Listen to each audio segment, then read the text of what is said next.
The new Eliza survey is live. This one is about folklore, which is an exciting topic given that we still don't have a good idea of what kind of creature is on the loose around Hackett's Quarry. The first thing we see, however, is Nick and Abby out collecting wood at the tree overlook. We've seen glimpses of this scene already, and this is likely right before the bonfire, which is where things start to get real.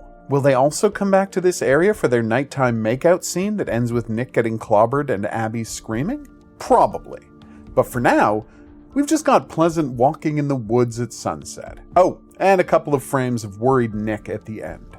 Now, this is the same footage as the Nick Slice of Life video. The only difference being at the end of that, we get a clearer shot of someone or something grabbing Nick, possibly by the head or neck, and knocking him backwards. I still think this is more likely Bobby than a beast, but who can say for sure? Then we get an Eliza speech, and this one is full-on strange, as she's talking about the devil this time, referring to it as a dark force, like a shadow freed from its source, able to just spread darkness around everywhere. The picture is interesting as it depicts two warriors, one having beheaded the other, with the devil standing over them. So, in this conception, is the devil not an active participant, but really a force motivating people to kill one another? Now that is biblically sound, of course, and opens up some possibilities about there being some kind of a string-pulling figure tricking others into violence. Possibly Eliza? The first question asks if people believe in ghosts, and it's just the Laura walking around footage again, followed by a question asking if people have ever witnessed a haunting and showing the eye close-up looking into the bunker from the prologue. While it's not the most informative,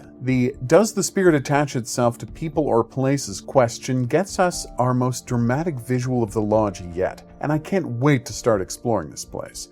Hopefully we'll have plenty of time to do that before the horror kicks in gear. Now we get the bombshell.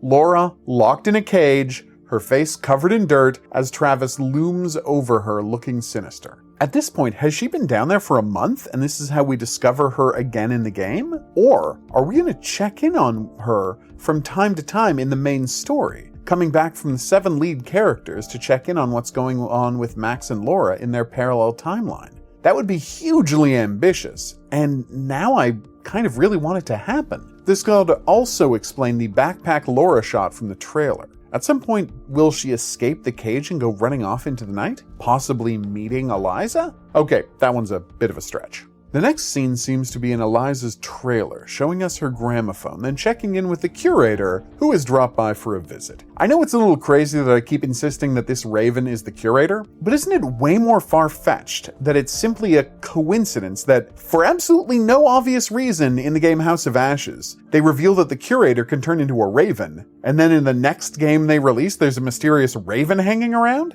Now, for legal reasons, I'm sure that we can't expect them to confirm that this is the curator in bird form, but I think we all know what's going on here. The question is also intriguing. This seems to be an obvious yes. Who wouldn't want to do something like this if it would work? Unless, of course, there was a horrible downside to the occult ceremony that they're not telling us about. Is this going to factor into the story somehow? Was the only way for a person to save their loved one to turn them into a beast? That's a heck of a motivation for a villain to have, especially given the "what doesn't kill you makes you stronger" tagline. Did someone almost die, and the process of saving them made them stronger in the most literal and horrifying way? Finally, we get our normal last look at Eliza. Neat stuff abounds in this video. Also, they're really laying on the Travis's evil stuff fairly thick. If the prologue hadn't already done that, of course.